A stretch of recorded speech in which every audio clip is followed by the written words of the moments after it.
good people? Welcome to the Pull-Up Experience. The gangs are here. Today we are opening episode 224 with the man, the myth, the legend, Mr. Jaffre Jackson. Come on, yes, y'all. A man of many talents. I mean, I don't know where he's going to start because he literally is all over the city. So without further ado, introduce yourself to the people. Jaffre Jackson, better known as Free to most people. I don't know. I mean, we want to start at. Wherever you're comfortable, let us know throughout your entrepreneurial journey. Mm-hmm. When did you know that you wanted to be an entrepreneur? Let's start with that. You know what's crazy? I couldn't answer that question. Mm-hmm. It was just one of those moments in time where life happened. Talked to God, and it happened. I'm a big believer. I grew up, faith-based, grew up in church. And, I worked a 9 to 5 for many, many years. And I had friends, acquaintances in other different places. And I'm like, man, these guys are just making all this money. They're successful, happy, and here I am sitting here just unhappy. Mm-hmm. And it was that time where I just said, well, how do I get to that point? And I had to ask myself, is that really for me? So here we are. All right. Well, shoot, hold on, because I want to know. Cleveland born and raised? Yes, sir. Okay. What hood you represent? Beverly Heights. Okay, Beverly Heights. Come on. It don't work. Oh, no, work. Oh, okay. Yes, sir. Okay. Class of 2000, we want to get specific. Okay, that's what I'm talking about. So, Free, what we want to talk about is, like I was saying in the intro, I know you wear many hats. Mm-hmm. You are a man of many talents. And we want to talk about, I know right now that I'm aware of, I know you probably have your hands in more than what I know, but how did it get to Zanzibar? Okay. Start from the beginning? From the beginning. The journey. We want to know about the journey. We want to know about the journey, how you got there. By the way, I know you all know, but Free is one of the owners of Zanzibar Soul Fusion. Yes. Yes, location on Shaker Square, downtown. Some more to come. Yes. I was going to ask you about talk about that later. Yes. So my journey, like I said again, it started in corporate America. I was doing events on the side. So I was, I guess, a promoter, if you will, per se. And I had found a niche where I was kind of just doing cigars, bourbons. I was, let's get dressed up and have a good time. Love it. And to give you a very short version of it, a gentleman came to me and he said, let's do lunch. Never knew this. I did not know this man at all. And so my first reaction was, I don't know. You know what I mean? Exactly. And so I did another event. He was there again. He said, no, let's do lunch. Like, seriously, let's grab lunch. Let's grab dinner. Let's have a conversation. I want to know more about you. So after a couple of conversations, he reached out. We went and had lunch, had a conversation. He said, you know what is it that you need? You do what you do great. What is it that you need to be better? And I didn't know how to answer that question because I had never in my lifetime had anybody ask me that question. And my response to him was, like any great performer, I need my off stage. And it was at that moment he said, okay, cool, bring me a business plan. And it was also at that moment where I said, I don't know how to write a business plan. I've never done this. I know nothing about it. And I literally locked myself in the room a couple days, had my computer going, phone going, everything going, and I figured out what a business plan would look like, at least to me. Took it back to him, and so many words, he handed me a blank check and said, here, go for it. Wow. And the rest has been history. Wow. And I took the opportunity and just ran with it from there. Let me get that one time. Yeah, that's a hell of an opportunity. I'm saying hell of a. That's a hell of an opportunity, and for him to see you from afar and see the talent in you and see that you could be born. That's amazing right there. That's amazing. So I want to talk about, I kind of met you under similar circumstances, seeing you from afar and being introduced to you. And what I saw is that you demanded the room. And when you opened your mouth and you started talking, this is when I was pretty much first getting into the wine business. And when you started talking, you knew so much about my business already. And you were not a winemaker. You were not I didn't think you knew much about wineries. And you could tell me about different alcohols. You could tell me about the winery business itself. And not only did you do that, but what you did was you offered your advice freely to me.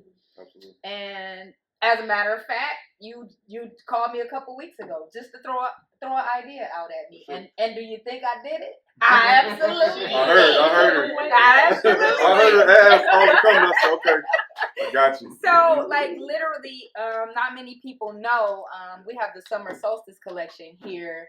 And Free played a big part in creating Summer Solstice. I'm talking about from the name of the wines, the flavors. He played a big part.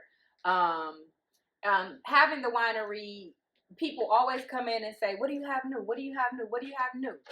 So I was telling him that, just basically throwing things at him saying, look, Free, I don't have enough space. And just all the things that I couldn't do, that I felt that I couldn't do. And he was like, you don't have enough space. He was like, girl, if you don't throw 4 or 5 tables in there and start having wine tastings, this is the funny part. He was like, charge $10 for them to get in, and you let them taste all the wines and all of this. And I'm like, $10? $10? And he's like, the $10 is going to get them in the room. Ooh. You have a good product. Get them in the room and don't worry about the rest. And I probably would have never tried to set my space up for wine tastings. And it took off. It was like, you give the advice so freely and you help just on your own accord with asking for nothing in return. And I appreciate, like, literally, that blew up. And I was like, wow, like, this guy knows what he's talking about. And I've watched your journey. I've watched the different places you've managed. I've watched you, just come a long way, period. You were already there, but just solidify everything. And I just want to let you know while we're on the show that I appreciate you so Absolutely. much. I appreciate Absolutely. everything you've done because it's made a huge difference. That's good to hear. Yes. And that makes me happy. Good. So I have a question, because when it comes to Cleveland specifically, but now even other cities and states, we share you. But you have become like a staple when it comes to luxury events and the experience around celebrating, and not just, you've been able to even overextend where it's not just minority spaces. You are really good at creating just an amazing, safe space. And my biggest question was that always in you? Because you are kind of like the silent creeper. Like, you don't say much, but when you speak, everybody wants, you are heard, whether you want to talk or not. How did that happen? I think that was just naturally in me. I think I'm just that person by nature. So even at times, at 21, I did want to go out for the first time to see a club. I was like dressing up. And I was like, man, how come people just don't want to go out, look good? Obviously, we come to the bar to drink to feel good. But how come you don't want to look good while you're outside? And I think that was just naturally me as a person. And I started seeing and meeting other like-minded people, but those same like-minded people had nothing to do, if that makes sense. And so I kind of got into understanding and learning what different luxuries, if you will, per se, look like when it comes to liquor, when it comes to what maybe a nicer lifestyle, if you will, per se, looks like. And it kind of just took off from there. So you've curated the idea of sophisticated sexy. I feel like when it comes to any brand you're associated with, we know we got to come sexy, and it's less slutty and more sultry, right? For the women and for the men. Like, everybody is just in their bag, you know what I'm saying? And also just having a great time. what is powerful about seeing you in those spaces is because at first glance you're just a big Black man. You have a large stature, and in a lot of spaces and a lot of conversations, that can be an intimidating thing where people automatically are scared and you haven't even given them a reason to be fearful. But you have changed the climate and the viewership and the environment, really. Like, you've created the environment where everybody understands, in my presence, you're good, you're safe, we're gonna have a wonderful time. You can let loose a little bit, not too much, you know what I'm saying? But we're gonna have a good time. How did you navigate that, especially being a Black man? Because a lot of people will, almost like a turtle, I know I got a shell, so I'm gonna stay inside of it to protect myself. Where you're like, no, I'm going to like live out loud. That comes from just learning to embrace it.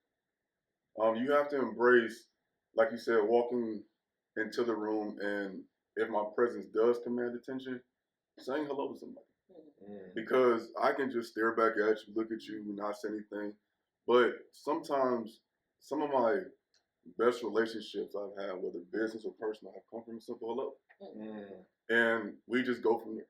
That's good. You know, we go from there. Hey, how you doing? My name is Free. Nice to meet you. Blah blah. What do you do? And we roll from there. And I think understanding, I think that's something that's missed out on by a lot of people today. You know, we walk down the street now, we'll see somebody, we'll speak to them. They're just, Oh yeah. or they see you coming, they're like, you know. I mean, even then, I still speak. I still say how you doing. You know, so that's where that kind of came from. I mean, I think I know it scares people sometimes to say hello, but I think it's something that's really missed out on. You know, it's something. I agree with that totally. Yeah. People literally will look you right in your face, and you say hello, and they won't say a word. I always say to myself, like, how do you do that?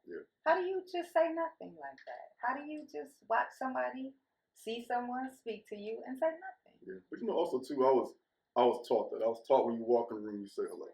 Like, I come from a household, a family where even when you walk in the door, you speak to everybody. You know, you enter that room. Absolutely. It's been times I walked in the door and I say hi. Grandma was like, go back outside. Run that back. Let's try this again. You know, and you feel embarrassed by it, but a lot of stuff that I was taught also too, younger, is in me. It's instilled in me, even still to this day. And like my great grandmother used to tell me all the time, don't stop being nice, just change you being nice too.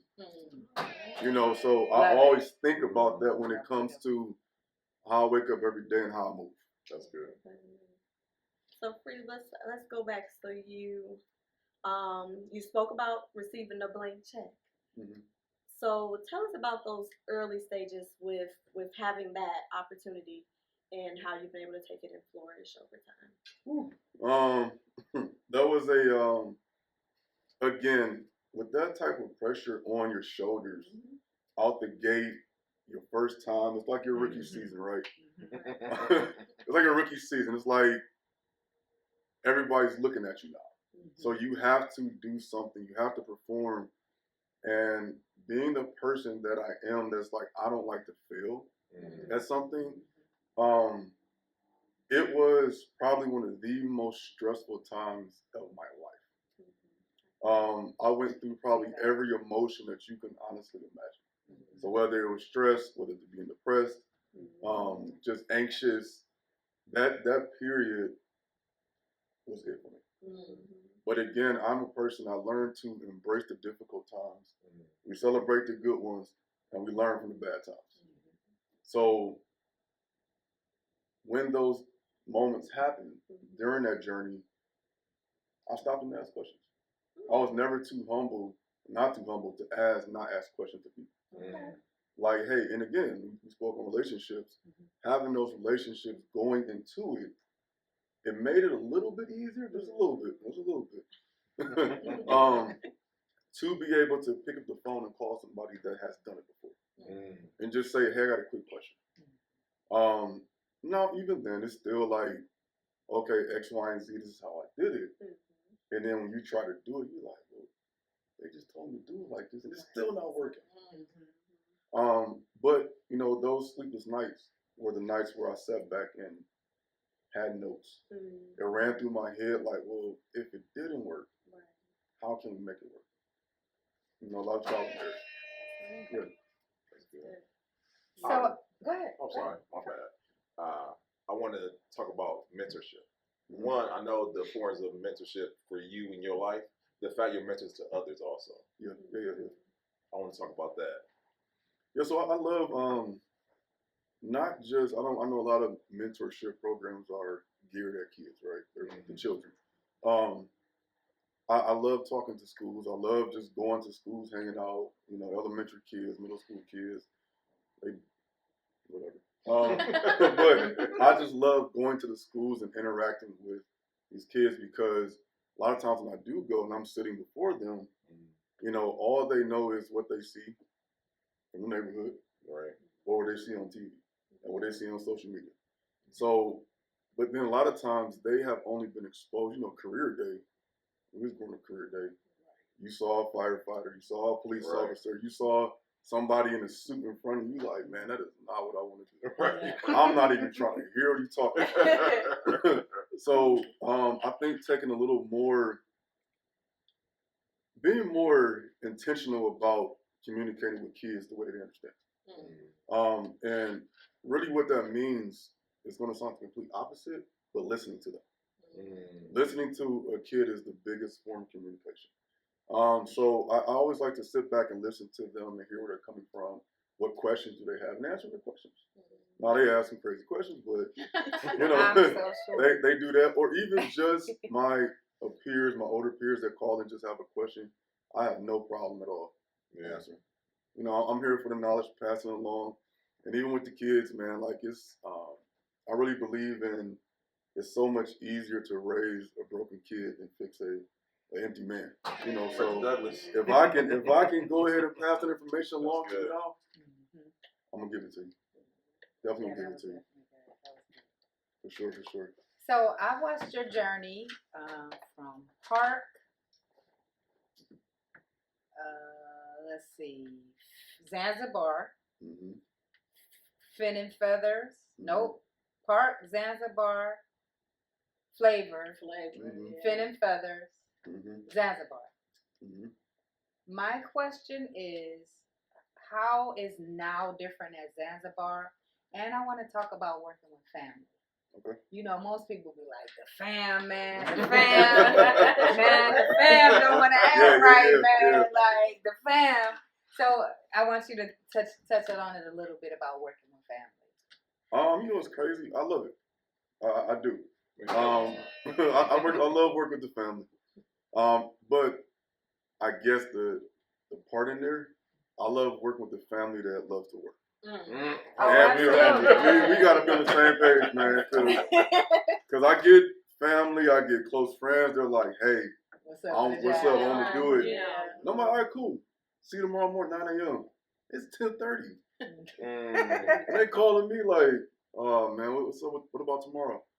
There ain't no tomorrow. You know, because you have shown me you're in an employee situation at this point. Yeah. You know, you're not coming to me as a person that wants to learn.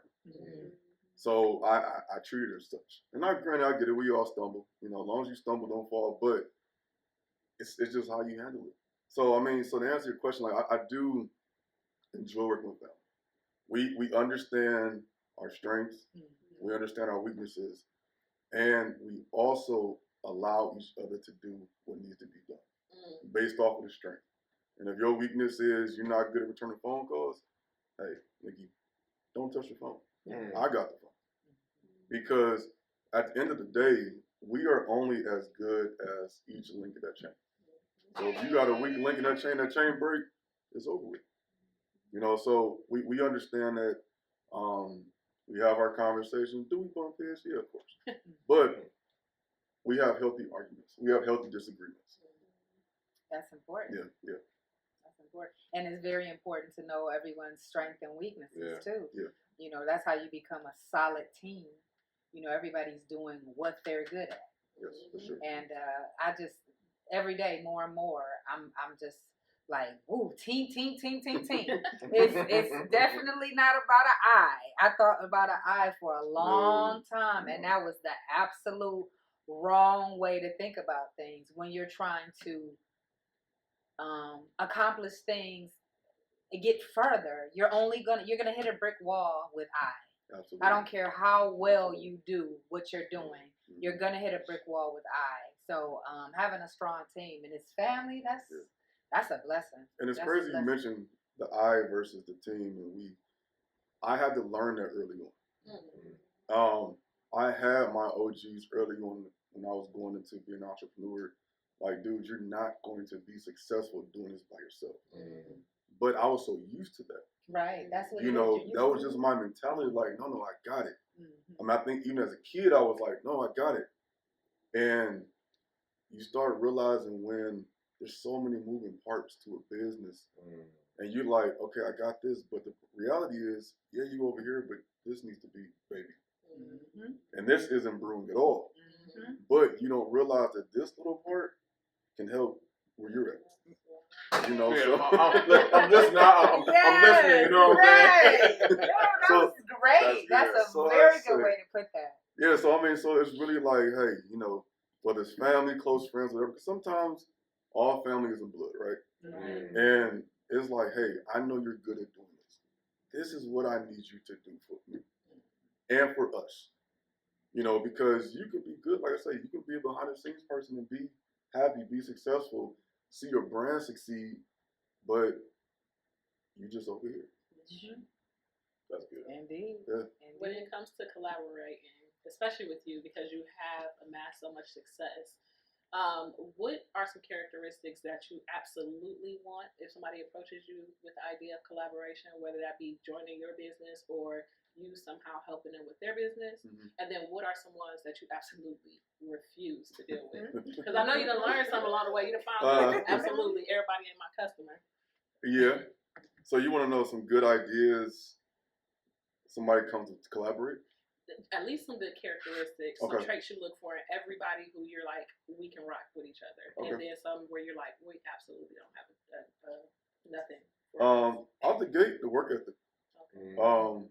You know, everybody can talk a good game. Everybody can tell you what they've done.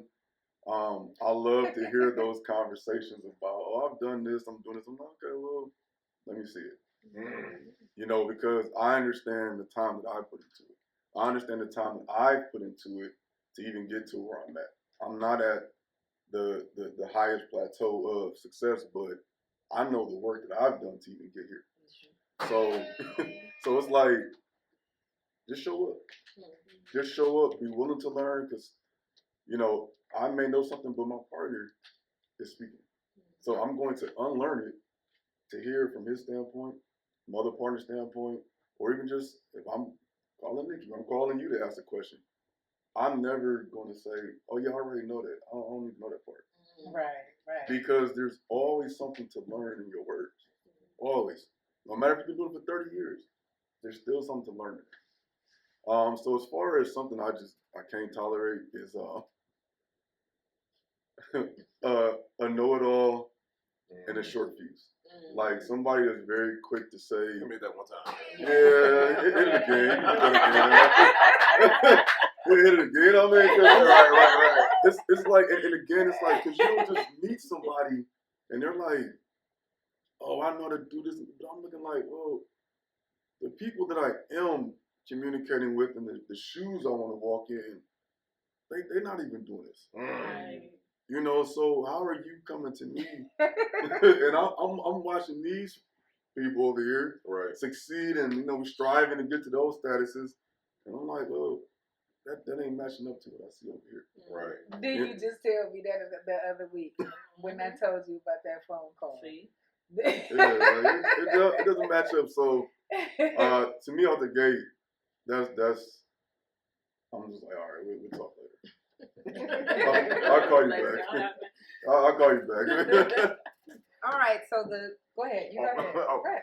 Well, this is what I want to know, because this is, I feel like all entrepreneurs, we all had a lesson that was not painful, but like hit so hard that it reverberated in our future endeavors or whatnot. What lesson that you came across that hit so hard that you knew going forward, this is something I don't want to endure anymore? Great question, Brandon. Every single one. Hold on, so I'm out. Every single lesson learned, every single downfall, every single stumble. Again, I embrace it. I embrace it. I don't forget it. You sit back and think about what could I have done better. Yeah. You take that time out. You know, some people just were ego driven, so they jump up and they're like, "Man, I don't care about this. I don't care about that." But it's like, no. Well, what could have been done different? Yeah. To make it better? Because again, a lot of the people that I talk to, that I look towards, everybody stumbled. Yeah. Everybody stumbled. Everybody has failed. But the one thing I notice is they're still here. So, yeah, just that. I mean, I embrace all of them. I mean, every single one. That's good. I know the overthinker of me, I do the same thing. I'll be over there like overthinking it, but people say, well, you're in your head too much. Well, like you said, I'm analyzing so I don't make that same mistake again. Yeah. So that's good stuff. Right? But don't beat yourself up about it either, man. No, don't do that. Hit the Don't button. do that. No, listen. No, listen. That's I gotta work on. I Yeah. beat myself up time to time, so I get better at that. I have something for you. Yes, ma'am. I appreciate you. When the interview is done. I want to talk about full circle, because it was Zanzibar, and then now you're Zanzibar, the full package. I know you guys had your own location in Euclid. Food amazing, and flavors, food amazing. Thank you. And now it's full circle. Now you guys are over the Zanzibars and growing. Yes. So I want to talk about how that happened, how that came about. Again, that was just life. Like you said, it was a full circle moment. I do not know, which is crazy. I know, because last time I didn't know about Zanzibar. I hadn't talked to you in a while, and then you told me, and you were like, keep that in the hush, and I'm like, Brent, this is great news. Yes. I'm like, you want me to keep this on the hush? Like, but I was like, watching that, like I said, I remember when you branched off and y'all did a franchise, and then now it's like you guys as a whole team doing Zanzibar. And I told you, I called you because you weren't there. I thought I was going to see you, and I was like, me and my people came to Zanzibar and had a great time. Service was phenomenal. Yeah. We just got done eating at the vegan spot, so we weren't hungry, but we ate again. Gotcha. And the service was amazing. We had such a good time. We sat at the bar. We had interaction from people at the bar. It's a great vibe. Zanzibar Square has always been a great vibe. Yeah. Food has always been amazing. I'm happy to see the originals back. And how do you feel about that? What's going forward? What is Zanzibar, and how do you guys plan on growing and making this? Yeah. I mean, our main thing, going back to Zanzibar, was understanding that it's a staple. It's a staple in the city. There is already a sense of a legacy when it comes to the name Zanzibar. And when we sat down and had that conversation, the opportunity was there. That was pretty much our conversation. But we knew that going into it, we had to change the narrative of what a Black-owned business looks like. Yes, sir. And understanding too that at one point in time that was a top tier restaurant. And how do we do that? By reopening the doors up? Do you close the doors? Do you change the menu? Do you get rid of all the staff? We had to have all of those conversations. But we understood, well, it's one of those situations like you want to piss or get off the pot. And this is who we are. This is what we're here for. We want to bring back the original culture. We even want to show the new faces that you can have a successful Black-owned business. You can get the same experiences that you get from other places here too. And that was just a matter of us just kind of curating day to day, picking apart, I won't say picking apart people, but going back to realizing strengths and weaknesses in people. And saying to them like, listen, I understand you're great with people, but you forget stuff. here's a notepad. Write it down. Mm. Giving people tools to be better. Mm. Because I understand you're great with people. But you may not know you got 5 people at the table and you forgot all 5 orders. Mm. You know, well, how do we change that? How do we fix that? Versus saying, see you later. How do we make it better? And that was one of our main things that going into it, we kept the attention on. Like, how do we not only make the brand better, but make those that are here better as well too? So whether it's just financially, emotionally, whatever, how do we make them better? Like, how can we uplift everybody here?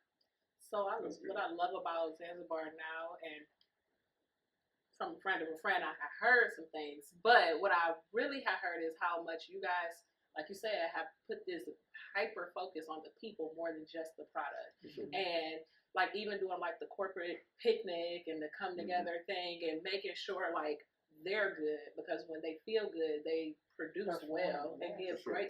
We had an out-of-towner come in and our celebrity guest. Yeah. Drop names. We had David Shins on the Full Experience podcast. But as his welcome to Cleveland, his first stop, we took him to Zanzibar for dinner, and it was a legit amazing experience. So much so that the next day, he had to say like, "Hey, what was that place we went to? You know, the food was amazing, the service was amazing, and they had Kool-Aid." Yeah, right. So impressed by the Kool-Aid. It was phenomenal. But like you say, legacy is a thing that you guys operate. Let me not say that. Excellence is a way that you all operate, which then provides the door to be open for legacy and continuously understanding how to navigate process improvement. One thing I love about you specifically is any business you've had your hand in, there's obviously no fear in having those tough conversations and understanding how to navigate that, where everybody understands. My feelings might be hurt in the moment, but my vision is there where I see where you were going and how I could have been better or whatever the case may be. So how do you accept like when it's time to start or even when it's time to stop something and say, you know what, I'm doing great? No, you was going to answer that, huh? I was going to answer that.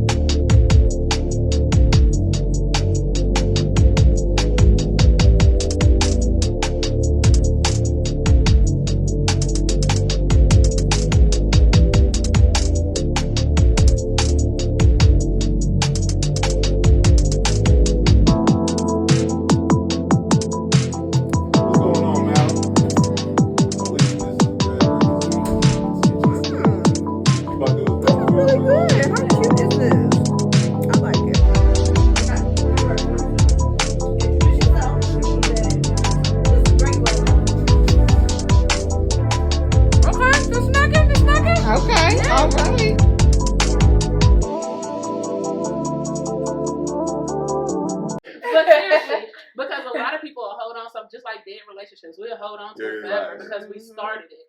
How do we know when it might be time to just try something else?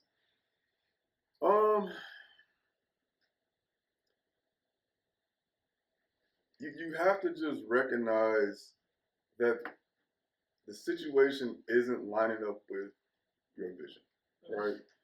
And your vision is just not with your eyes. Your vision is what you love and what you feel. So, because you brought relationships up, so I'm going to do relationships in business, even though we ain't supposed to cross those. Yes, we is. Come on. We got the panel. We had the panel coming up. Let's talk about it. Come on. But, you have to understand when it's time. You have to realize and say, this just isn't what I'm at. And you have to realize, too, I tell people all the time, you can go Google the weirdest fetish in the world. The weirdest fetish you think that doesn't exist. And there's a whole web page and they got 20,000 members. So the world, what I'm saying is the world is wide open. Yeah. So what you feel, there's 20,000 other people that feel the same way. You just have to go and find them. You may go through 5 million people. I love that. How do you find your people? Because you got a solid buying base, and whatever you say, they show up every single time. So where your people be at? Energy attracts energy. Energy attracts energy. Turn up so. Energy attracts energy. Turn up so. I mean, you want good energy around you, you gotta be good. You know, it's not every day, but you know. Some days I'm like, hey, I'll call y'all later. You're not disturbed. But yeah, I mean, it's just having that good rapport with people. And I think somebody told me the other day that they feel comfortable with me, and I was like, this wasn't like that, but it was just a person that used to work for me. They're like, I feel comfortable at work. So even when you fired me, she was like, I never felt like that before. Wow. And I was like, I didn't have to answer because I'm like, oh yeah, it was a terrible conversation to have, but that's good to know. You know what I mean? Like nobody wants to fire anybody, right? Yeah. Right. So, but for her to come back, and I haven't seen this person in like 3-4 years. So for me to bump into her and her to still say that, and she was like, "Thank you. You actually helped me in other aspects of life. Like I feel better." She realized that industry wasn't for her. That she had a different calling. She had a different walk. So she was just kind of like, "Thank you for telling me that." Wow. I mean, and part of that conversation was, I don't see you being happy or successful in this. You're just doing it for the money. Come on. And that's not what I'm doing this for. Right. So again, going back to when that vision's not lined up, I'm not in business for money. It's a purpose. And your purpose will then is fueled by your passion, which then you can find a profit. Yeah. You know what I mean? So that's how I look at stuff. So when I approach business, that's how I approach it. So what do you love to do? My girl, I want to make some money. You know what I'm saying? Oh, we know. You be humping for these people all you want to. I know what it is. So what is it that you love to do? Because whatever it is, it seems like you are really tapped in on it. And what they say, all motion, no emotions. Like you go hard and keep going. What do I love to do? That's a great question. I love creativity. I love creativity. I love to envision something and just see it through. So like I call this one all the time, and I'm like, hey, I was sitting here thinking. That's how it started off. I'm like, what was that? Look, I'm turning music down, and I'm like I would call her and be like, you sleep? She'd be like, yeah, I was laying down. I'm like, I had an idea. I was up. I was just sitting here cooking. You just told me you were asleep. You just told me you were laying down because you didn't work for the last 20 hours. Like, and, I know it's gonna be good every single time. It's crazy because like my brain is like an incubator. Like I can just like I see things and I just grab them and I like twist it around. I'm like, okay, cool, that could work, but who could it work for? Come on now. Then I'll just call her and be like, hey. We talked about the new flavor. We don't tell you that right now. He's like, random thought. How about you? I'm like, whoa. Immediately, I was like, I never thought about that. Literally, the very next day, she was like, y'all ain't gonna believe what Free told me. I was like, oh, that's such a great idea. Why did I do that? I love it. I love it. So that's what I love to do. Like, I love to have those conversations in the creative space, and I love to see other people happy. So, another thing that I have learned by observing you is. Oh, you was right. What? I'll be watching. I'll be out. But one thing I have learned about observing you is you have learned to master the climb, right? And you don't see a plateau as a peak. You know what I'm saying? Like, if you hit this height, you kind of celebrate. You might take a little snapshot because we know that's what you're gonna do. Give us the views, and then you right back on the next one, going higher and higher and higher. How do you do that? Because so many people are like, "Ooh, this is the top of the mountain," and you're like, oh, "There's so much more." I guess oddly enough, I see other people's success, but one weird thing of me is I love the process of what that climb looks like. Like, it's like, okay, cool, I'm standing here at this plateau, but I see another one up there. Like, how can we get there? What does it take to get there? And one thing people don't do is fall in love with the process.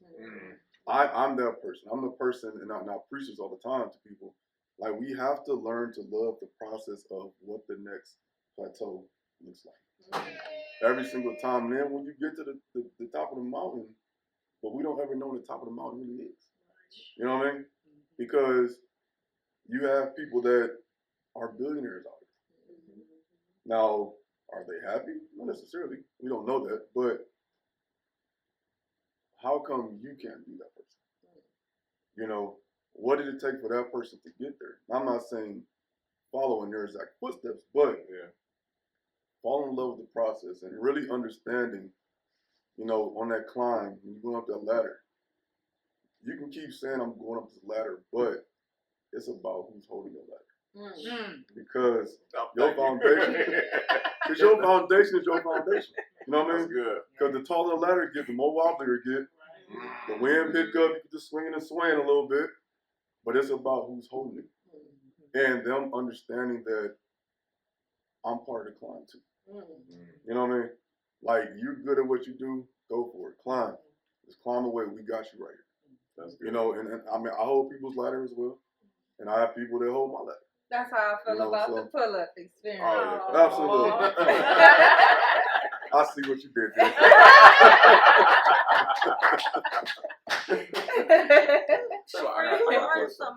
Who would you say are mentors that have helped you along the way to get to the success that you're at? Ooh, the list is long. And y'all don't have enough time. Okay, that's good. But I mean, I read a lot. I learn a lot. Some mentors. I mean, there's a long list of people. Okay, that's good. And I would hate to start naming people and forget about somebody. You know, me like, absolutely. But there's a very, very long list. That's good. There's a long list. Like I say, I learned something from everybody, and I don't take any words for granted. Ever, not at all. Not even a little bit.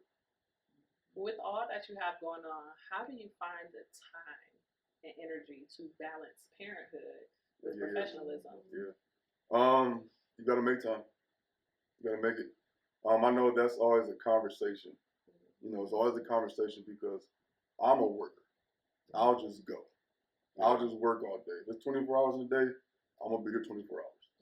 Building and everything. Everything. I didn't forget about that. Everything. Building and putting stuff together. I'm like, see what you doing? You're like, I'm getting to it. This is opening this day, and this is how it's going to be done. I have my goals and my deadlines, and I'm like, it's 4 a.m., Home Depot open at 6. Let me take a quick nap. Because I need to be at Home Depot at 5:58.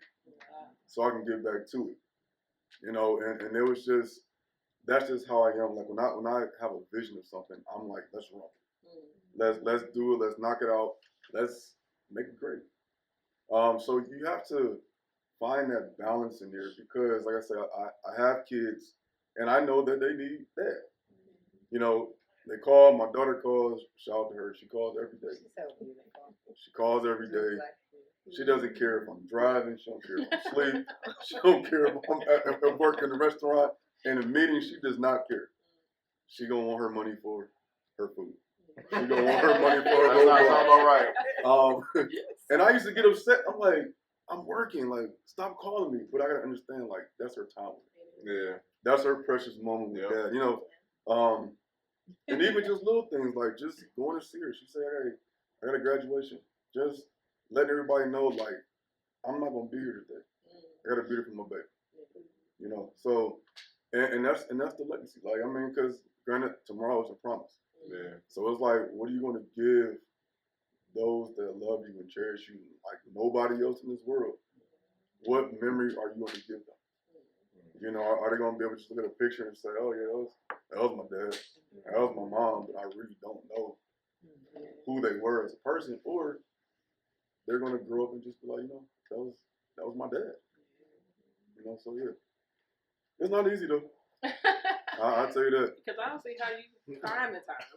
And traveling, you be outside. For somebody who don't be outside, you be outside. I mean, you just gotta move. I'm not mad at it. You gotta move. I'm a napper. I take a nap. You a napper. I'm a napper all day. Oh no, I'm a napper. That is such a luxury. Like, I would go. Y'all take a nap. I hear the word and I'm like, that sounds like something I would love to do. Like, you gotta get it in. You gotta get it in. Like, I will, and I'm not an at-home napper. I feel like you're an at-home napper. Like, I'll take a nap in the car. Oh, I'll take a nap in the car. in a heartbeat. That's my thing right there. Now, when I do get it in, it's usually in the car. I done pulled up in the driveway and just set the seat back like, yeah. My quick little Let's 20 get minutes this in. on. And you wake up like, It's so good though. It's Yeah, so so good good. like that. Yes. Well, yeah, you just gotta make time. You gotta make time for it. All right, y'all been holding a question. I got a question. All right, yeah. My bad. Yes, this is all in here, yes. Yeah. So I got a question. I know someone watching, a young man, young woman right now watching. Uh-huh. What are some intricacies that you will give to someone who wants to start their own restaurant or get in the restaurant business? Oh, that's a crazy question. Be patient. Be patient, because especially that business, it is not a quick turnaround in the business. You gotta be patient, and if you cannot love dealing with people every day, go find something else to do. Right. Because you're dealing immediately. Don't even try. Right. Because you're dealing with not only your employees' problems, the good and bad. You're dealing with your own, but you're dealing with your customers as well. You know, I can have a bad day, and you can come in and complain about the turkey chops, or you complain about the water ain't cold enough. Now, because I'm upset, I'm not even trying to hear all of it. That's good. If you don't like the water, go out the door. But guess what happens? She then goes and tells everybody. Like, it was a terrible environment. Don't ever go down there. So yeah, be patient. Understand that you have to be organic in the growth. Come on, hold on. I did that one time. You can't skip a step in that business. I feel like that's with any business, period. Yeah. You cannot skip steps. If you have somebody else to handle the step, that's fine. But don't skip it. Don't skip it. And you gotta love the process. You gotta fall in love with it. Have to. Because we all know restaurant. We just seen in the news where Red Lobster of all places closing down stores. Floodruckers, they're closing down all their stores. Like the restaurant business is not something you can easily go into thinking you're gonna get, like you said, a quick turnaround or whatnot. Yeah. Was you read why Red Lobster is doing what they're doing? So you know they did the all you can eat thing, and somebody didn't calculate the price of shrimp. You don't understand that the food has increased. So if I give you something for $30 and you eat $60 worth of shrimp, that's like a negative. There's zero profit. So when you look up and you like, that was a great idea, but an accountant's like, whoa. Right. We lost $11 million. That wasn't a great idea. You know what I mean? So, and then again, understanding the times that you're in. Understanding the trends, the patterns, sitting down, busting down on numbers. Because the restaurant business really is a game of pennies. It's a game of pennies. You have to, I mean, people see the bigger picture, see the number. You come in, you see all the plates, people laugh, and it's full all the time. But we're in the office on our computers, like, okay, cool, this costs us X amount of dollars. This is what it is. What is that true number of profit? The true number. The true number. And it might be a couple cents. But you got two options. Either be mad about it or figure out how to take that couple cents and multiply it. How do we multiply? Okay, cool. This is what everybody loves. And when we're making a nickel off of each one, I need to figure out how to get 5 million of these nickels. You know what I mean? So, but again, that's the organic process and growth. I have a question about that. Sorry. No, you get it. I have a question about that because of the times. And, you know, you go out to eat and you look at the menu and you're like, whoa. You know, so, I mean, not as many people are coming out to eat, but then I try to look at it like people pay, and we have this conversation. People pay for what they want. Yeah. And thinking about the times, and I know even my products, the price continues to go up and up and up. And I have to sit down at the table and I have to go over how much everything has gone up again. And I have to say, am I still making a profit? Can I continue at this price or, without folding? You know what I'm saying? So I know it's a little tougher with the food business, and you know everything is constantly. We all know groceries, food is constantly going up.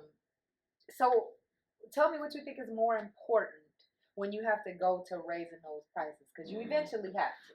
You eventually have to. Yes, Tell me what you think is more important to get people in the door. Do you think it's the customer service itself, or do you think that it's the food, keeping it consistent, keeping it, or you know, a combination of what do you think is going to keep those people spending their dollar when you've raised the price $2? Customer service, hands down. Hands down. Hands down. And to give you a wonderful example of that, because we've all have experienced a spot that has great customer service with mediocre food. And we go. Right. Growing up, we went to the Ponderosas and the Golden. I'm not saying it was mediocre food. It got us through in life. But it wasn't your steakhouse. It wasn't your top tier Michelin star rated spot, right? Right. But it stayed there. But the customer service experience will bring people back every single time. Because we do things for the sake of an experience. That's part of the experience. The food just adds to that experience. So if I'm getting you good customer service and you get good food, now you're telling everybody. You know, that's what you taught me, the experience. When you told me to have the wine tasting, you were like, now, what you have to do is you have to create an environment and experience for these people. When they come through that door, like literally, I racked my brain and be like, how can I make this different from just coming in, me being dry and saying, oh, this is this kind of wine. And the grapes are grown here. And, you know, trying to educate them. What can I do to make sure you was like, you're selling the experience. That's what you're selling. The wine is good. You have a great product, but you're selling the experience. And that is what make people keep coming back. Like I have people, one person come, they bring another group. This same person bring another group of people. Then the people that came, and that's how the wine tastes. But I created an experience. It's not just tasting wine at 2U Wines. By the way, if you want to do something on this, talk your talk. If you want to have a different and good time where that's got full of laughs, wine education, but fun and funny, great wine, a wonderful time, something that you can laugh about and you could talk about for years to come, make sure you book a wine tasting at 2U Wines. It's an experience. As a matter of fact, it's called the Wine Experience. Wine Experience, yes. yes. No, seriously, you definitely taught me that. You definitely did. And I've been there in the wine experience, like you said, it's experience because we played games, we got drunk, right? Very fun. Oh yeah, but we were enjoying yourself. But it was a good time though. We had the security. Brandon was faded. Yeah, definitely was. We had experience though. I learned about wine, and we did play the game. It was like I said, it was an experience. And I think when you have the ambiance, you have because of certain, like I said, good food, you can't be beat, and that's what Zanzibar has. So shout out to you, Akin, Amir, because y'all hands down, like going there. No matter locations, the same ambiance wherever you go. So shout out to y'all. And the other thing too, just understand your clientele, understand who you work.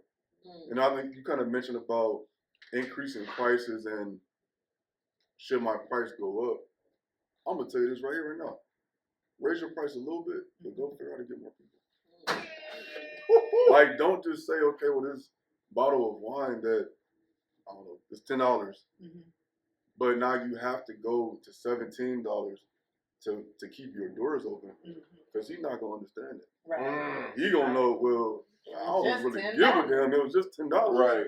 Why? And then you get the cousin conversation. Well, I can't get it for $10. What's up? I've been to day one. Why can't I get it for $10? Right. But then he quickly realizes that I can just, you have to understand, that man can walk into a grocery store and get 500 other options worth of Yeah. wine Ooh, that's good. for $10. Mm-hmm. So again, creating that experience, but also understanding like, okay, well, those $17 price point is where you need to be. But let's figure it out if we can keep it at $13 per se. But I need to increase 20 more. I need to find 20 more people. Because it is about the quantity and the quality. But sometimes you got to put them together. That was a part of the mission right there. That was all great. business. Yes, that was Yes. great. That was very That's good. good. Because you see stuff go up sky high, and you be like, wait a minute. Yes. Like, really? Yeah. The food's still the same. Matter of fact, I think it's a little worse. The portion Yeah. is smaller. Portion's Yeah. smaller. Now, how do you continuously find new people? Well, that's branding versus marketing, right? That's two words that I think everybody at the table knows and everybody knows. But understanding that there's a difference in both of those. Branding is essentially, if I go somewhere and I recognize this blue shirt, recognize that white shirt, I may notice a very specific brand, right? That's branding. But marketing is, how do I get you to buy another white shirt? How do I get other people to see that white shirt and buy more white shirts? But in my space, branding is the conversations of the food is good. The conversations of, I had a good experience there. I had a good customer service. But on the marketing side, it's just capitalizing on those people that have never been there. Going out, having conversations, today's time, putting out content, and figure out how to grab a hold of, a young woman walking down the street. Like, what is it that she's looking for in her experience that'll make her want to step foot in the door? And figuring that part out and executing it. Because, yeah, I'm thinking about her as a person, but I understand too there's more of her. There's a couple more hers that need to understand this true experience. And just figuring out what that looks like. Now, I know you got your gun license and you shoot every now and then, but what I love even more about business. And 500 feet turn left. We coming back. The idea or just the message itself is you understand the importance of target practice. Okay. And understanding who your target is and being able to clearly define that You target. thought she was going to make it pretty? You thought she was going Oh, no, there yeah. all the way? No, I mean, I think it's still pretty. Yes. But you a straight shooter, in theory. I see what you did. Yeah, you see what she But was gonna when make it comes to pretty. targeting, a lot of people, I think in business, period, across the gambit, will sit and say, people don't want it from me. People don't want it from me. It's really, you're not asking the right people. Because people do want it from you. They just don't know it exists. How do you continuously build your targeted profile and then help others to do the same? Well, I think for so long, like Zanzibar, right, is in the soul food category. I think for so long, it's been isolated on different food categories. I think a lot of people just feel like, well, soul food is always just for black folks. Right. You used to have your big mamas, grandmas, nanas, whoever, cooking it at home. Other cultures didn't know what that looked like. But also, too, one of the main things when you take it to business is, well, I understand that other cultures, per se, probably don't want to come in here and get a white styrofoam box, which was where your traditional soul food restaurant is established. It's usually in the inner city, and you're usually gonna get it in a white styrofoam box from somebody that's probably look a little sketchy, you ain't sure you need it, but we knew the food was good. Right. Now, as far as targeting, understanding, well, if there's all these other people out here that are curious of what soul food really is about, how do we grab their attention? How do we hit the target? And that's making it a nice, like making it nice. Making the experience nice, making when that plate hits your table, they're looking at it like, wow, this is what soul food is. I've been missing out. So, and just standing on that part and just growing from there. Just saying, well, how can we make it even nicer? You know, so we can grab somebody else. You know, somebody went to a steakhouse last week that doesn't mind dropping a couple $1,000s for dinner. How can we get them in the door? They can get the same level of customer service. They can get the same experience overall, and they get the same quality of food. So, okay, this is my last. I'm gonna let y'all talk, but so because I love it, and this is my first time I really get a chance to sit down with Jaffre, y'all. It's hard, but they call it free, y'all. I'm telling y'all, I've been asking forever. I've been asking forever. You know what's so funny? Because I remember when we first started, we was like, we was gonna be episode 4. 220 episodes later. Oh, we got free. We got 200 episodes later, bigger. No, but here and now, because what I love about you, you are an elevated experience expert, and that runs the gambit of hospitality management. So we talk about the food and the restaurant industry when we think of hospitality, but there's other different industries within hospitality that you have mastered and hope to create those wonderful spaces that we all enjoy throughout the city. Yeah. So can we talk a little bit more about things like hotels and things like that, like your full stay and your full experience when it comes to having that elevated experience? Well, a lot of it just comes from consulting. A lot of it comes from sitting down. It's crazy because I went to a spot one time and I sat down and I was just talking to the bartender who happened to be the manager as well. And I was just kind of like, again, just the incubator space was rolling. And she was like, man, like, I never thought of that. And she was like, hey, can I call you tomorrow? She was like, I want to call you tomorrow with my boss on the phone because I think what you're saying is a great idea. But we don't know how to execute it. And I'm like, sure. You know, and that little conversation led to a contract. And they were like, well, we have this space over here.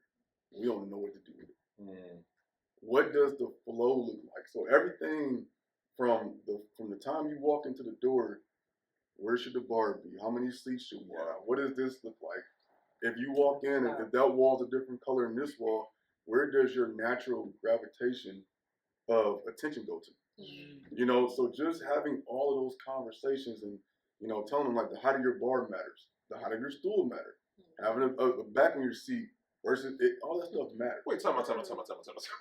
All the intricacies all matter when I didn't even think about that. You're right, because if my back is not hitting against a chair, or if it's just air back here and I mess around and fall back, it's a different experience overall. No, absolutely. No, that's crazy. I never thought about that. But and on top of that too, if you're not a person that has the best back in the world, right?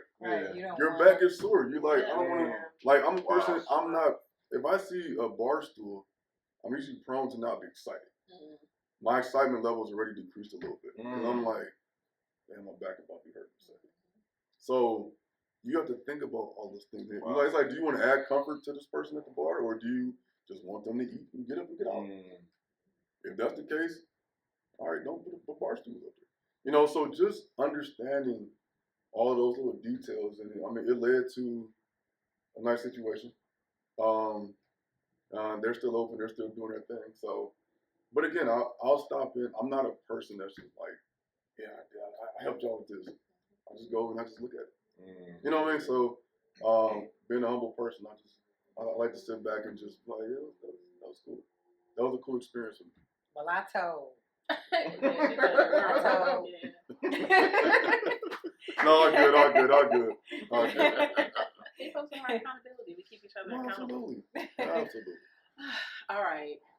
So we talked about a lot today. One of the major things that we continuously hit on is your ability to successfully collaborate. And Cleveland has a sort of stigma of not being the most collaborative city amongst other more thriving big cities. Because of that, what are some ways that you think we can kind of switch that conversation and change that around? Just doing it. God just do it. I have those conversations all the time with various people. And I just had this funny you asked that question, because I just had this conversation last night. And the woman I was talking to, I explained to her, you and I have a conversation. She may have a conversation with you. She may have a conversation with you. But not one time have you said to any of us, y'all need to talk to amongst yourselves. Tired of carrying that load? Drop the house. Gutter Properties will buy your house as is with offers up to $300,000. Need serious repairs, liens, taxes, or judgments? We'll work through your unique situation to get that house off your back. During your free, no-obligation appraisal, we maintain social distancing and take every precaution to ensure your experience is safe. Drop the house. Gutter Properties. Call us or visit gutterproperties.com today. So it's just being a go-between. Because I don't know who else you're talking to. Right. I don't know if I'm like, hey, I got Nikki on board. She's like, I don't even mess with Nikki. Why would you bring her? So the collaboration part is cool. We all have ideas. Let's sit down and put them on paper. Let's sit down and put them on a whiteboard, whatever, paper, sticky notes, whatever. And let's just then sit back and realize or say and ask each other what makes the most sense. Just because it's your idea, that don't mean it's going to work. That don't mean it makes the most sense. Now, we are here as a collective. So let's do what makes sense for us as a collective. Let's do what makes sense for the vision of why we're here together as a collective. And just take it from there. So, I mean, I think the major step in is just doing. Just doing, sitting down. I know people have busy lives, but it's like I may call you and you're like, oh, I can't do it on Tuesday. I don't feel like coming today. Who all gonna be there? Everybody's favorite question. Who all gonna be there? I don't feel like seeing her. But and that's when it falls apart because again, going back to what you mentioned, that's the I versus we conversation. Understanding that I just can't do the next thing by myself. That's good. You got to have a team. And I think a lot of times we don't really, Cleveland isn't moving in the way that it should, as fast as it should, because of that. Because of that. I mean, there are other conversations when you go into, the investment sector, the private sector, or what that looks like for the city. But I think the major part of that is the city's not even coming together to make the city better. Whether it's the real estate, but we all talk about, we want to see downtown look like this. We go to other major cities and downtown looks like this. Everybody goes downtown. But what are we doing together besides complaining to make it happen? That's good. So. And I know we talk about the past, talk about the present. What does the future hold for you, man? That's a great question. Let's see. That was time. Let's see. To the point. Let's see. I'm enjoying this ride. I'm enjoying this journey. Like I say, I've been through a lot, but I also believe that's what I've been through has made me exactly what I'm supposed to be. So I'm enjoying it. That's good. And I know rumor is they're gonna be Zanzibar is expanding or whatnot. Is that true? So can we get exclusive right here? Yeah. Right now, got a food truck going. Okay. So that was our first thing because there was a food truck that was just sitting there, and we were just like, why is this not on the road? So we took the time to get it up and running, get it good. So that's the first step. So we can check it off the list now. Okay.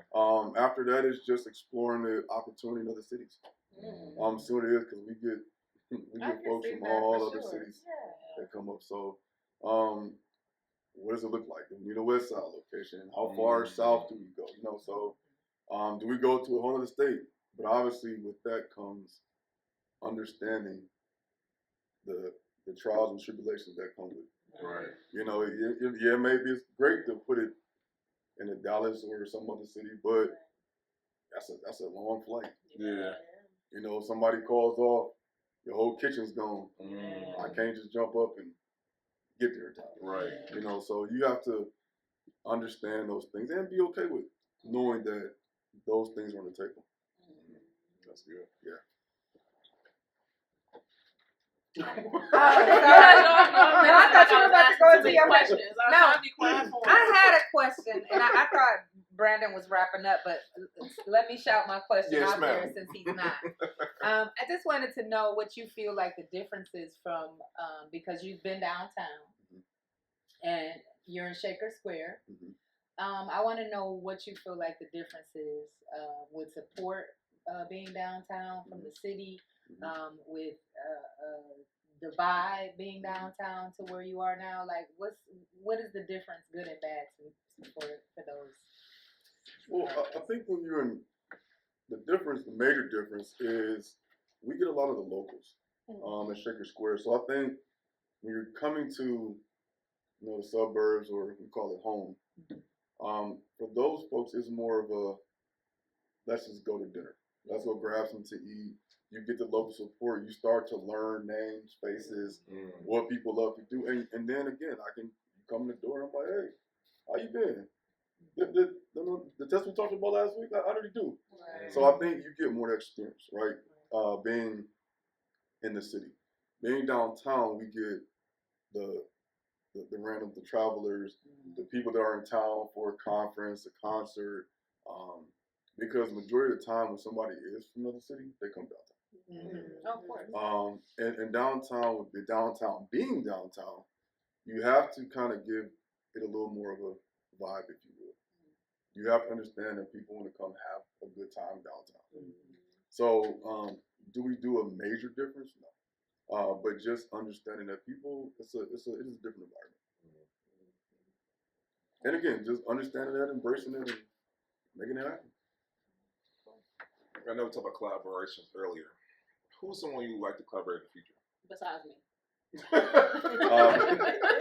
don't know my side. But you know what's crazy? Recently, I was listening to Sheila Johnson. I was listening to her story. And when I say I listened to her story 3 times, like just ran it back to back. I was driving. Who's Sheila Johnson? That is, you asking me like for real? Yeah. Okay, Sheila Johnson is the co-founder of BET. Okay. But she also owns Salamander, which is a luxury hotel resort. Okay. You look it up, Dave. So, but how she got to where she is, it was amazing. Like, I was just like, yo, this is true grit. I mean, everything she went through, from the business side of things, facing adversity, the stress. I know stuff with her family, but just hearing her story, I literally listened to her story 3 times. Inspiring. Yes. And I was like, this is a true successful entrepreneur that I just respect and admire. So, Ms. Johnson, I know you watching. You know what I'm saying? Come on, collaborate. Yeah, I know she is. She's right. Call me. There you go. I'm talking about it later. Just call me. There you go. I have to listen to her. No, please do. Please do. Well, when it comes to legacy, because we know that you're like you said, it's only up from here. You're steadily going higher and higher. So when it comes to your legacy, for you, Free, as a person, and for your business ventures, what does that look like? Just definitely want to leave a legacy behind. To know that, the day that you walk away from it, however, whether it's I'll walk away from it personally or, life as such. To know that there are others that will come past and see and say that, oh, I remember, I grew up there, in a sense. Like, he helped me out, like, in this form of fashion. So, when it comes to leaving that legacy behind, that's why day in and day out, whether it's a customer or, staff, I try to have that impact on them.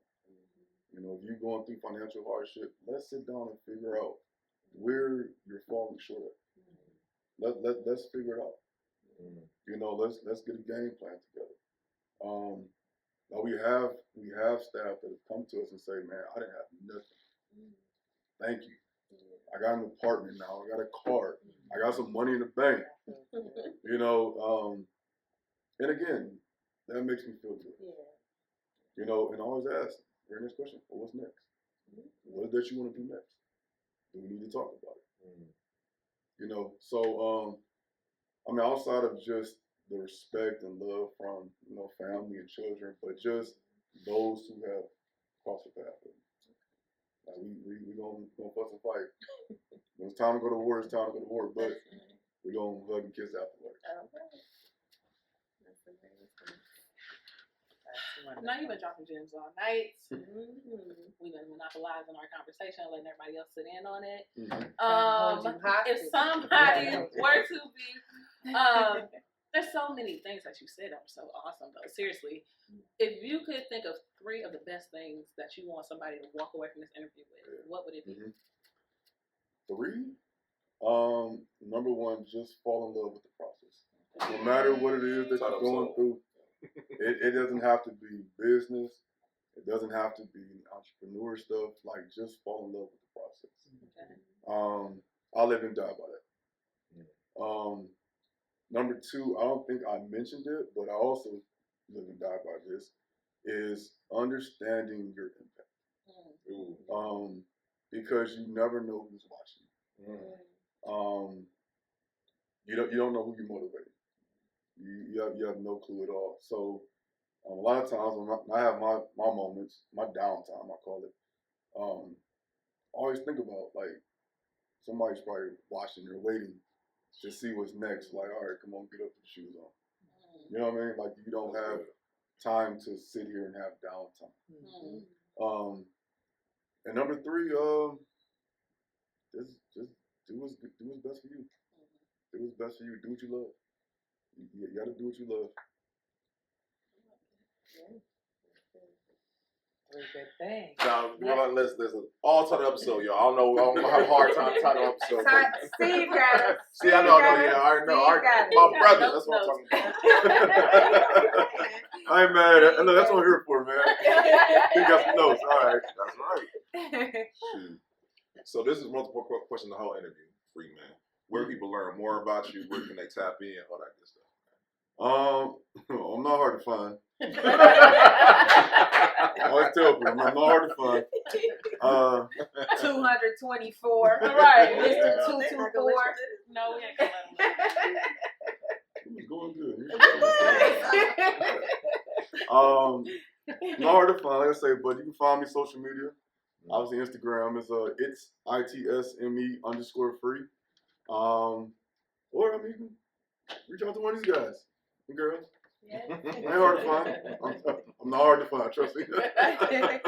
Those guys. So for all the lazy people who lazy, it's right there. While you're watching this, it's right there underneath you. So y'all tap in, okay? Yes, we enjoyed you coming on the Absolutely. show. Thank you. Well worth the wait. Thank you for having me. That's a joke. It was well worth the wait. We're so happy to have Absolutely. you. You dropped a lot of jewels, and it was a good experience listening to your journey, and we are proud of you. Absolutely. And we will be watching you continue to grow. Sure, I appreciate And it. supporting you in that And growth make journey. sure you keep making those phone calls with those ideas. I got you. I got you. So part 2. Part 2, we got to do it from Zanzibar, you know what I'm saying? This is them jerk wings. Soul rolls. Yeah, we got to do a Zanzibar tour. Let's do a Zanzibar episode. That's when we pull up on. That's what we do. The pull up That's the people experience. Yes, Y'all yes, gotta for pull up on sure. other people. Yes. We started out doing that. Yeah, we gotta get back to that. We'll get back to that. Well, I'll be there because I already got my order ready. You know what? We will definitely keep you Zanzibar in mind for our first pull up. We gonna that's how we gonna do that. We'll start off with Zanzibar. Yeah. Let's do it. Yeah, for sure. And not many people know. I saw the other day. I don't know if everybody knows, but there's concerts going on in Shaker Square. So you can get food. You can get food from all the good places around there. Grab whatever and sit out and Shout out to Shaker. watch a concert. So yeah, that'll bring the people in for sure. Yeah, last one they did a kickoff last week. Right. And you guys have a beautiful patio. Yes. Yes, they do. Yes. Zanzibar is a bar and beautiful spot. bartenders. Zanzibar, the decor and everything is really Yeah, nice. hands down. It's a great environment. Yeah, for sure. So we'll be pulling up. We absolutely will. Okay. Say less. Let her hear that? All right, we gotta pay some bills. Yeah, I'm saying, come on now. How you think about about something. Yeah, come on. We all do this. Oh, I got the money. I heard this your area. Let's hear it. No, that's not. That's what they Right. Yeah, I heard. Okay, well. Anyways, y'all, let me put some dates on your calendar. Yes. I want to make sure that y'all pull up and experience all the great things that Cleveland has to offer. The first date I want y'all to lock in is June 9th. We will be doing our second panel discussion. It's going to be a let's talk about it, and we going to break the barrier and mix love and entrepreneurship. That'll be Saturday, June 9th. Make sure y'all please pull up 3 p.m. at the 4 Bistro, 4450 Mayfield Road, South Cleveland, Ohio, 44121. Make sure y'all come through. It's a wonderful vibe. Y'all know at the Pull Up Experience, we are big on creating entrepreneur elevation groups. So we have the space. All you have to do is show up. We're going to have those conversations. We're going to get into the nitty gritty, ask the questions from the perspective of not only singles, those that are dating, and those that are full-fledged married. We have an amazing moderator. Come on now. Sis, Nakia Hudson. Also on the panel, we have Philly Weed, and we have myself. Yeah, I'm come on here. now. I'm doing it. Come on now. Yeah. We have Karen and Ellen. We also have Colin and Khadijah. We have a wonderful, wonderful, wonderful group. So it's going to be a whole vibe. Get dressed. Looking good. We're looking sultry, not sweaty. But come and bring it out. Bring it out. Bring it out. Make sure y'all come and have a conversation with us. And even better, make sure y'all continue the conversations once it's all over. The 4 Bistro is an amazing place, especially on Sundays. They got karaoke. They got us. And it's going to be a vibe. The second date I need y'all to make sure you add to your calendar is June 20th. Launch Arts Media is having a showcase. And baby, when I say y'all need to beat me there, don't meet me there. That's exactly what I mean. You can continue to buy your tickets. If you don't know, head to @Launch Arts Media on Instagram. Y'all can click the link in the bio and make sure you get tight. Now, when I say it's an artist showcase, that's really what it is. When it comes to photography, videography, anything that you need to create a vibe and capture that moment. Because it's one thing to live in it. It's a whole other thing to be able to have that memory and created and kept in a wonderful way. So, we all know our favorite creators. We got Lady B. We got Alien Eye, Steve Jackson. They will be there. And you guys can actually talk to them in person, right? So, I will let y'all borrow them. Y'all cannot have them. However, Steve is amazing. When we say Alien Eyes, his photos and his videos are literally out of this world. They are a full-fledged new galaxy with everything that's going on in the city. And I don't know how he makes it to every place, but y'all know. You can absolutely make that introduction. And if you are nervous, we will help you to make that introduction. But please be there, because that's the place to be. Next date on our calendar, y'all, is June 22nd. It's the Pink and Black Honor. Come on. Man. Now, when you want to talk about the Met Gala of Cleveland and who's who as far as entrepreneurs, creatives, community change agents, and everybody who is in the city to come and celebrate a fun, safe, beautiful space. We will be at Severance Hall. Please go get your tickets. If you do not have them yet, I really don't understand. And go get your dress too. VIP sold out. VIP sold out. I got tickets for Lolo if you need some. Yes, y'all know Brandon is the pull-up king. I don't know how he stayed with everything, but Brandon does have a ticket. So if you need it, please make sure you guys reach out. You guys want to head to pinkandblackhonors.com. That's pinkandhonors.com. Please go purchase your tickets. We will be there, obviously, doing interviews and all types of press. So if you guys just want to pull up on us, come and see us. That's where we be. We ain't hard to find either.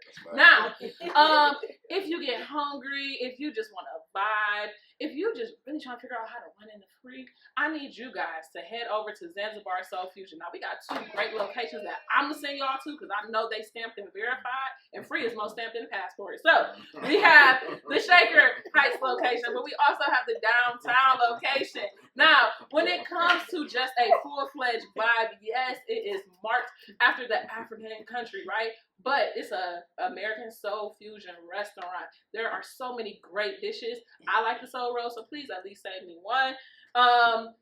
Brandon loves the jerk wings, but the idea and the vibe, the tribe is everything. And if you are just trying to find your fancy, that's the place to start. I guarantee you, once you come, you will be family and you will never not want to come back. I would be remiss if I did not shout out the Pull Up Experience team, because we lit, right? So first, I gotta shout out Free. Thank you so much for coming. Yeah. They say the best things in life are free, and I know that's because they are priceless and not worthless. So thank you for just showing how amazing it is. You are priceless. I did not pay you for what you just brought to the table, and I appreciate you for making it to the table. But the best things in life are free. What is an elevated experience expert? Please make sure that you tune in. Next, we have Brandon, not your average agent. When it comes to all things housing, buying, selling, renting, if you want to get your credit up to make sure that you can even be in a position, this is the guy to know. And as you know, his pull-up game's strong. So if you want to know who to know and who to know, you definitely want to check in with my big bro. That is Brandon Gates of the Pull-Up Experience. We also have Nikia Hudson of 2U Wines. Wonderful. It is a boutique winery in South Euclid, located at 4425 Mayfield Road, South Euclid, Ohio, 44121. You can get the summer solstice. You can also get all the amazing, wonderful wines. We got a new flavor coming up, inspired by Free. First of all, these was inspired by Free. Let's say that. But we got more flavors coming up, and that will be this summer. The patio is open. The wine experience is available. We got the wine slushies, and y'all know we got the Beneficial Bay Cabernet. Just save me a black top. Y'all know I'll be in that thing. So make sure you come. If you ever want to pick her brain, get the vibe, get some charcuterie, and definitely get some wonderful conversation about elevation. Nikia Hudson is the lady that you must know in the city. Next, we got my sis, my good sis, Brittany of Beauty Toe Podcast. Now she come and help us out all the time because she's just a real one. But she also has her own platform, and if y'all mess with us, y'all gotta go and support anything regarding business, finances, relationships, all the navigation of the pitfalls and how to not have them. This is the lady you need to talk to. She sits down with wonderful entrepreneurs. And quiet as this cat, Free gonna come on one day. All right? Just be patient. But he will be there. And if you want those amazing conversations, this is what you definitely need to tune in. So tune into Beauty Toe, because even though she is sipping the tea, she's spilling it too. It's a wonderful time. And make sure that y'all continue to support. We have Samantha of Curvy Confident, the best event. Curvy Confident Nervous. Curvy Confident and Nervous. She has her Curvy Confident convention. She also is an event host, a specialist when it comes to interviews and everything else red carpet related. She is fly and don't know why. I can tell y'all though. She's a wonderful conversationalist. She has personality. She has the look. And she is just great at building others up. So make sure you guys continue to support her. Get on her books because the calendar is full. I've been trying to get on it myself, y'all. So if you got an event coming up and you know that you got one far out, make sure that y'all jump on that website and go book my sis. Next, we have Kwame. Love the brother.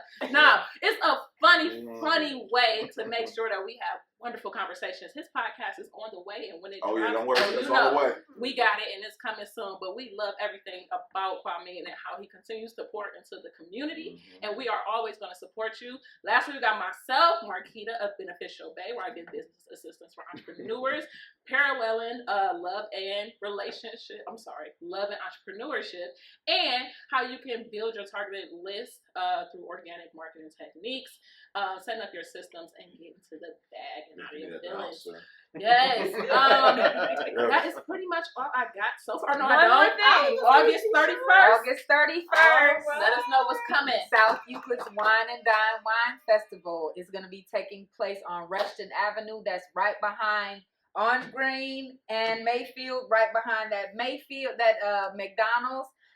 Whole block is going to be shut down in collaboration with the 4 Bistro and Wine Bar. We are doing South Euclid's first wine festival. It's going to be amazing. We have some of the best wines showing up, and I have a surprise for y'all coming soon. A new wine that you guys are just going to love. But they are going to be in the building. It's going to be exciting, of course, entertainment, food, music, the Wine and Dine for South Euclid, August 31st, 3 p.m. to 9 p.m. Get your tickets. I'll be giving out more information online and on Instagram. Just look out for details. I hope to see everybody there. All right, y'all. No. One last thing though, seriously, I play a lot, but one thing I'm very serious about is the support that we continue to pour into one another, and we would be nothing without you all. Come So on now. thank you, thank you for Indeed. always continuing to pull up on us and see the wonderful stories and the wonderful people. Because I can tell Absolutely. y'all, it's way more to Cleveland than LeBron and Bone Thugs, and all y'all can see, I do not disappoint. 224 episodes later, 224. it's all about my city, and what I love to tell y'all is, if you continue to tune in, you'll continue to get more out of it. Yes, we're the pull up. We're going to come to see you, but we're the pull up as in we're going to make sure that you come with us. We're not going to just leave you behind. Absolutely. Thank y'all for continuing to watch, support, like, 7 subscribe, million. share. 7.7 million views Nice. is nothing Come on. to choke on. And 16,000 subscribers, y'all. We almost there, y'all. Come on. Y'all are so amazing. Share. Send it out. Continue to pull up on this because we're going to Absolutely. continue to make sure that we get you in the right rooms, whether Yes. virtually Yes. or physically. All you got to do is stay tuned. We love y'all. We appreciate y'all. And we want to say good night. Thank you. Peace.